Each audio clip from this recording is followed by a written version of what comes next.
से? मेरा नाम दिनेश यादव, मैं आजमगढ़ यूपी से हूँ। मैं तकरीबन 12 साल से इस मंडी से काम कर रहा हूँ। ऐसा कभी नहीं हुआ गाड़ियाँ 1-2 दिन में क्रॉस कर जाती थी, लेकिन ये कानवाई का क्या चक्कर लगाएं कि 8 दिन 10 दिन से गाड़ियाँ हम लोगों के रास्ते में पड़ी हैं, जिससे माल सड़ रहा है, नुकसान हो रहा है। इसमें ग्रोवर भी परेशान है, किसान भी, आढ़ती भी, सारे लोगों का नुकसान हो रहा है। और ये सरकार का केवल कागजी दिखावा, सरकार कुछ कर नहीं रही है, ये केवल लोगों को परेशान किया जा रहा है। और सच्चाई तो ये है कि कश्मीर क्या पूरा हिंदुस्तान इनसे परेशान है, लेकिन हमको राजनीति का कोई फंडा नहीं करना। हम लोग फ्रूट इंडस्ट्री से जुड़े हुए हैं, इसको बहाल किया जाए ताकि सारे लोग खुशहाल हों। बाकी जो कर रहे हैं वो तो सब लोग जान रहे हैं। क्या आप यही काम करते हो? हाँ, हमारी फ्रूट की आड़त है आजमगढ़ मंडी में, हम फ्रूट से जुड़े हुए हैं। हमें राजनीति का कोई फंडा नहीं, लेकिन ये बहाल किया जाए ताकि सारे लोग खुशहाल रहें। और ये जो दिखावा कर रहे हैं कि गाड़ी 1 दिन में छोड़ रहे हैं, 2 दिन में, ऐसा कुछ नहीं, ये सब कागजी दिखावा है। कितने लोग वहाँ आपके साथ जुड़े हुए हैं, काम कर रहे हैं, और कितना इंतजार रहता है कश्मीरी सेब का? समझिए कि कश्मीर के ऊपर पूरा हिंदुस्तान सेब के लिए डिपेंड रहता है, पूरे हिंदुस्तान में। और इसके अलावा नेपाल, बांग्लादेश भी यहाँ से जाता है। और समझिए कि यहाँ के लोग और पूरा हिंदुस्तान अगर यहाँ से सेब जाना बंद हो जाए तो आधा हिंदुस्तान सेब नहीं खा पाएगा। तो फिर क्या वजह है कि गाड़ियों को रोका जाए? वजह ये अभी सरकार का फंडा या तो लोगों को परेशान करने का है, या उनको ऊपर ही भ्रष्टाचार के हिसाब से कमाई करना कि गाड़ियों से 1000-2000 लेके हम छोड़ेंगे या ऐसा करेंगे, या लोगों को परेशान करने का फंडा है। और परेशान तो हर तरह से सरकार कर रही है, कहीं नोटबंदी करके, कहीं कुछ करके, कहीं कुछ करके, दुनिया का फंडा बना के लोगों को परेशान कर रही है। अब क्या अपील करते हैं? अपील हम यही करते हैं कि हाईवे को बहाल किया जाए, गाड़ियाँ समय से पहुँचे, आगे नवरात्रि या दशहरा, दीपावली, सबका माल पहुँचे, ताकि सबको सही मुनाफा मिल पाए, किसान को भी, आढ़ती को भी, व्यापारी भी खुशहाल रहे। मेरा नाम है अर्जुन प्रसाद। मेरा सारा गाड़ी रास्ते में पड़ा हुआ है, एक भी गाड़ी निकला नहीं। गाड़ी नहीं निकलेगा तो माल दागी पड़ेगा, दागी पड़ने से उसका सारा रकम ख़त्म हो जाएगा, समय पर माल नहीं पहुंचेगा। तो कितने सालों से आप कश्मीर के? हम 20 साल से काम कर रहे हैं बाबू।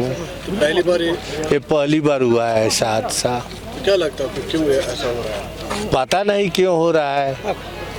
ड्राइवर भी रो रहे हैं, ड्राइवर बोल रहे हैं कि कुछ पैसा दो तो हम गाड़ी निकाल देंगे तेरा। वो ड्राइवर को रास्ता मालूम नहीं है, वो डर रहा है, वहीं पर पड़ा हुआ है ड्राइवर।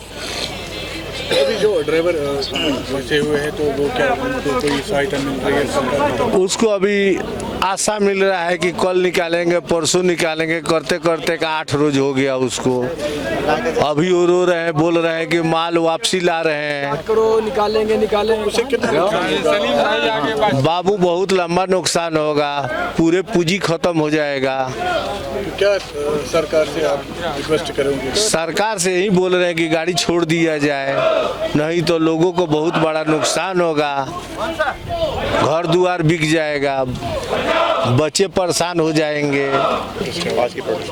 आज का प्रोटेस्ट जो है कश्मीर वैली फ्रूट ग्रोवर्स कम डीलर्स यूनियन ने इस वजह से दिया है कि हमारी फ्रूट से लदी हुई गाड़ियों को नेशनल हाईवे पर पिछले 10, 15, 20 दिन से खामखा रोका जा रहा है। अगरचे नेशनल इसके एडवाइजरी गवर्नमेंट ने दी है कि फ्रूट से लदी हुई गाड़ियों को बिना किसी रोक ठोक के ऑन प्रायोरिटी बेसिस पर आगे जाने दिया जाए, मगर अमलन हमने ऐसा देखा नहीं है, जिस वजह से हमने एहतजाजन हम खुद रामबन तक भी गए। हमने खुद देखा कि हमारी हज़ारों गाड़ियाँ सड़क पर खड़ी हैं, जो कई गाड़ियाँ उसमें 10 दिन से, कई 8 दिन से, कोई 6 दिन से। चूँकि इस वक्त भारत में त्योहारों का मौसम है, दिवाली आने वाली है, दशहरा है, नवरात्रे हैं, फिर इसके बाद है छठ पूजा है, इसमें काफ़ी लागत होती है फ्रूट की वहाँ। तो ऑलरेडी हमारी जो फ्रूट की पोजीशन ये थी कि बहुत कम रेट मिल रहे थे। जब ये माल हमारा रोका गया हाईवे पर, तो इसमें हमारा माल वहाँ बॉइल होकर पहुँच जाता है, दागी होकर पहुँच जाता है। जब 5-6 दिन गाड़ी खड़ी रहेगी, उसमें जो भी मौजूद माल है वो बॉइल होता है और दागी होकर उन मंडी में पहुँच जाता है। इससे फ्रूट इंडस्ट्री को भी नुकसान है। हमारे ग्रोवर साल भर मेहनत करते हैं, किसी के पास 1 गाड़ी होती है, किसी के पास 2 गाड़ी है, किसी के पास 4 गाड़ियाँ होती है। अगर वो रास्ते में फंसी तो उसका साल भर का गुजारा कैसे होगा? आपको मैं ये अर्ज करूँ कि यहाँ मार्जिनल ग्रोवर्स 95% हैं, जिनके पास 2 से 8-10 कनाल ज़मीन है, वो अपना रोजी रोटी इसी पर साल भर का खर्चे इससे निकालते हैं। और जो ये नेशनल हाईवे की बंदिश है, हमने पहली बार ऐसा देखा है। मैं भी 40 साल से इस स्टेट से वाबस्ता हूँ, मगर हमने आज तक पहली बार ये ऐसी बंदिशें देखी है। बीच में होता था 1-2 दिन 3 दिन कभी रास्ता बंद होता स्लाइड आने की वजह से, मगर हमारी गाड़ियों को खामखा रोका जा रहा है। हमारा सवाल है गवर्नमेंट से, अगर अब जब ट्रैफिक होता है, जब वो उसकी मूवमेंट ठीक तरह से हो जाती है। जब डाउन ट्रैफिक हो जाता यहाँ से कानवाई को जाना होता उसी दिन कैसे जाम लग जाता है, उसी दिन कैसे ये शूटिंग शूटून आती है। ये इसका बहाना बनाकर हमारी ये जो माशी कत्ल किया जा रहा है, इसमें जो बदनज़मी है ट्रैफिक डिपार्टमेंट की टनल से उस पार रामबन तक, तो हमने गवर्नमेंट को बारहा इस बारे में बाखबर किया। हम LG साहब से भी मिले, हम चीफ सेक्रेटरी साहब को भी मेमोरेंडम भेजा, हम एडिशनल चीफ सेक्रेटरी साहब से भी मिले, उन्हें बाज़ाब्ता एडवाइजरी निकाली, मगर हमने जब देखा ज़मीनी सतह पर उस पर अमल दरामद नहीं हो रहा है। मजबूरन होकर हमने कल और आज वादी की तमाम मंडियां बंद हैं। हमने कोई ट्रेड नहीं किया, हमारा सारा माल या तो बागों में या मंडियों में है, और जो हमने गाड़ियों में लोड किया था वो तो हमारा सड़ रहा है रास्ते में। इसी पर हमने आज पीसफुल ये प्रोटेस्ट किया है ताकि हुकूमत को खबर किया जाए, हुकूमत को बताया जाए कि यहाँ एक ही सेक्टर है हार्टिकल्चर सेक्टर, अगर उसका ये हाल है तो फिर हमारी मईशत कैसे सुधरेगी। और ये हमारा GDP में हमारा 15% का हिस्सा है, और ये वाहिद सेक्टर है जिसके साथ लाखों लोग वाबस्ता है। हम 70 से 80% लोग इससे वाबस्ता है, और हम लाखों लोगों को रोज़गार फराहम करते हैं। तो हमारा ये सीधा सा एक सिर्फ यही मुतालबा है, नेशनल हाईवे फ्रूट से लदी हुई गाड़ियों को PRT बेसिस पर आगे